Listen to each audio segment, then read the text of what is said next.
Hello everyone, I'm Michaela Kathleen, and this is my June reading wrap-up.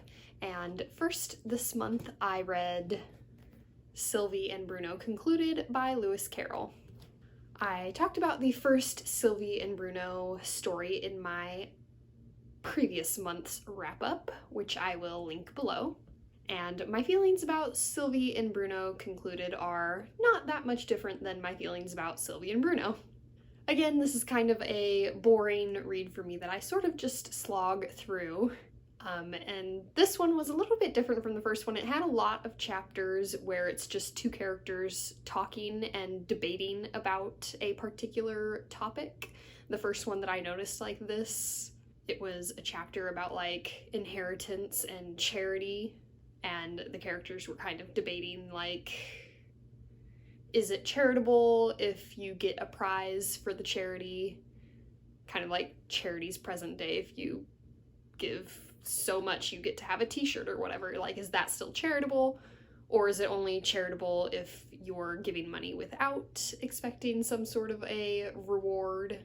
And there were a lot of chapters like this, and each one was kind of on a different topic. And again, it was literally just like two characters just talking about the topic.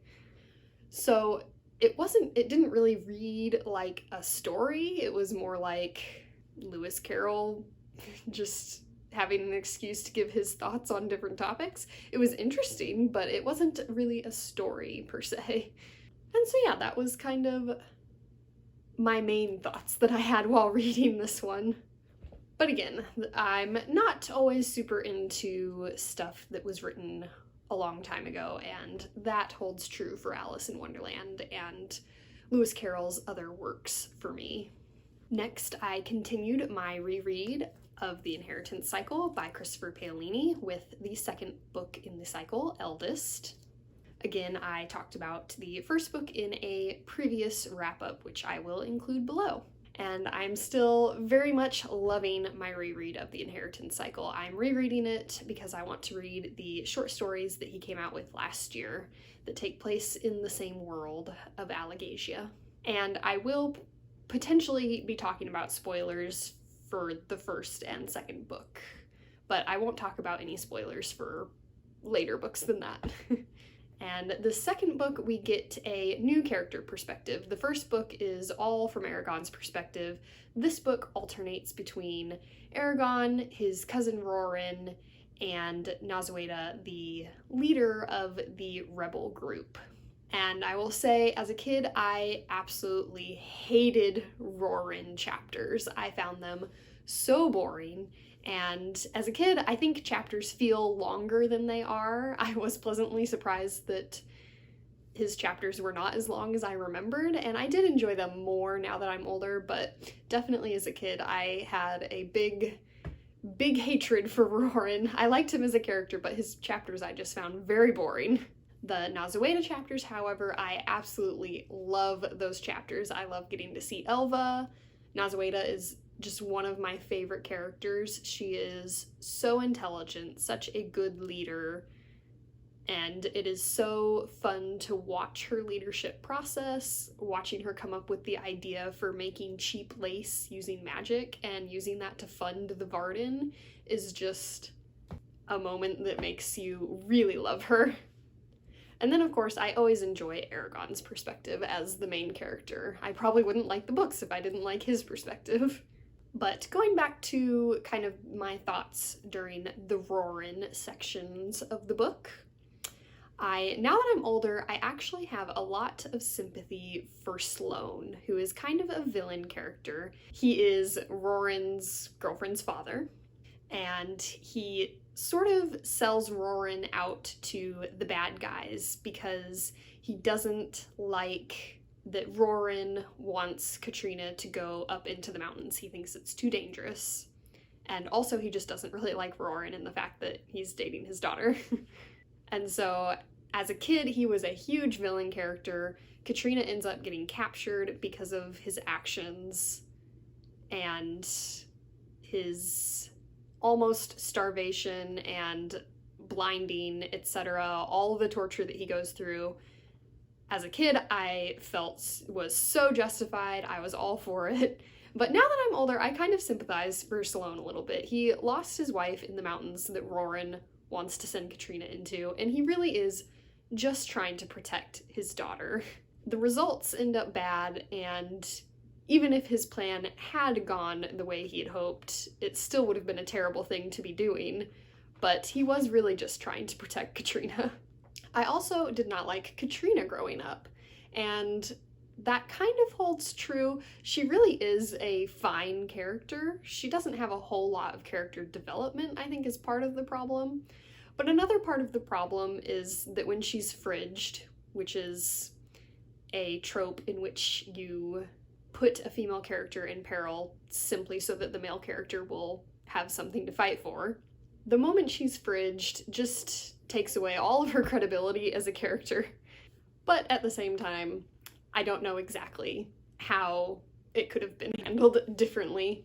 It does create a lot of plot in the books and also in subsequent books, but I feel like there was maybe a way to do it without making Katrina into the damsel in distress. It certainly made Sloane's character more interesting and have a really interesting journey, but I don't feel like it made Katrina's character more interesting.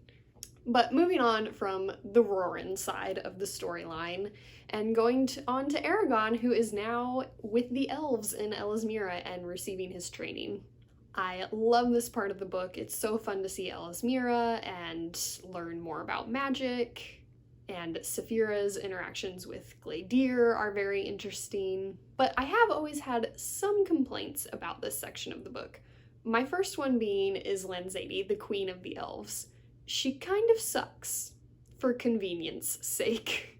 Like, she totally cuts off communication with the outside world when her daughter goes missing, which conveniently makes the elves not aware of Aragon's existence, etc., etc., and they don't offer assistance because they don't know what's going on.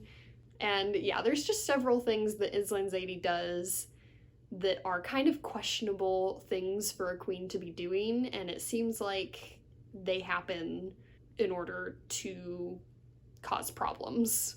Another convenient thing that happens in this section is Aragon is crippled from an injury to his back that happened at the end of the first book, and throughout the book they kind of question whether or not it could be healed through various means several different times, and they're always like, oh no, it can't be done, or oh no, if it were done, you wouldn't understand, like, the abilities you'd been given, or whatever. But then his back is cured all at once, and he's made basically almost into an elf all at once during the Blood Oath celebration, and I don't understand what is different about that, and why that is okay, but all these other solutions weren't. And then the last topic I wanted to discuss in regards to Eldest is the women of Eldest. I love almost all of the female characters in this series. They're all so different and are like really fleshed out characters, I personally feel, Katrina excluded, and they're all kind of allowed to be strong in different ways, and yeah, they're just really a joy to read, every single one of them. I love Arya, who's very strong, but also kind of has this very reserved part of her, and is kind of vulnerable in a way with how she doesn't really feel fully like an elf since she's spent so much time among humans and is kind of estranged from her mother. And then, of course, I've already discussed how awesome Nazueda is. She's my absolute favorite. But then Angela is a really interesting, mysterious character who has a lot of stuff going on that's kind of in the shadows, and I wish we could have learned more about her in the series, but I suspect we maybe learn a little bit more about her in the short stories, so I'm excited for that. And then obviously Elva is quite interesting with the whole blessing that Aragon placed on her that was sort of a mistake and makes her feel the pain of everyone around her and compels her to try to stop that pain, and therefore she goes from being a baby to someone with basically an adult brain in like the course of a few months. And her motivation is really interesting and you don't quite know if she's a good guy or a bad guy. So she was always super fun to read. And then also like the smaller background female characters. All of the women of Carvajal are very strong, and they fight just as much as the guys do when the Razak and soldiers of the Empire come to attack Carvajal. And they're very much leaders in their community. They go with Roran into Gilead to acquire a ship and other supplies, and the people of Carvajal look to them for leadership just as much as they look to the men of Carvajal. I also really like the scene where Birgit, I don't know for sure how to pronounce her name, kicks the sailor in the balls. That's really fun. And then, of course, there's Saphira, too, who, even though she's a dragon, she is still a female character, and a very interesting one at that. And I'm super looking forward to, in the third book, Saphira gets, like, a few perspective chapters. Not a lot, but a few, and her perspective is so interesting. So definitely looking forward to that. And she also has a lot of interesting storylines that she has to deal with. She's the last female dragon in existence, and there are no eligible males, it would seem, at this point. And she has an interesting arc in this book where Gladir appears, and he's a dragon who's a guy, and so she's really excited to meet a male dragon, but he, of course, is very, very much older than her and is not interested in her in that way, and he's her mentor. But, you know, just thinking about that whole conundrum of what if you were the last of your species? And then, of course, because she's a dragon, Saphira is, like, super wise and cool. So yeah, overall, just super duper enjoying my reread of The Inheritance Cycle, and we'll be continuing on with the third book next month. So, the third book that I read in June was The Ballad of Songbirds and Snakes by Suzanne Collins. I did a Hunger Games reread last month to prepare for this so that I would have the original series fresh in my mind. Again, I will link down below my wrap-up from last month. And this one was a real, I don't know, for me. A lot of the complaints going into this book from fans was that they didn't care about Snow and they didn't want to hear his story, and they would have rathered seen Haymitch's Hunger Games or Mags's Hunger Games or Finnick's Hunger Games. But I did realize going into the book that this probably then would have been accused of just being a rehash of the Hunger Games. So there is that to think about. This one follows President Snow when he's 18, and it is the 10th Hunger Games, and the first 9 Hunger Games have really been not the games that we know from the original series. They just throw the kids in the same arena every year with weapons, and that's it. No food, no sponsors, no mentors, no interviews beforehand, and very low viewership, and viewership isn't really required. And so the capital's not interested, the districts aren't interested. It's not the big show that we know. And so that kind of allowed it to not be a rehash. It was more like this is how the games that we know in the Hunger Games came to be. So I did kind of appreciate that element of it. That being said, I didn't really appreciate a lot of the other elements. There was still some interesting social commentary as there was in the original series. It was kind of interesting how they used kids in the games, but they also used kids to make the games.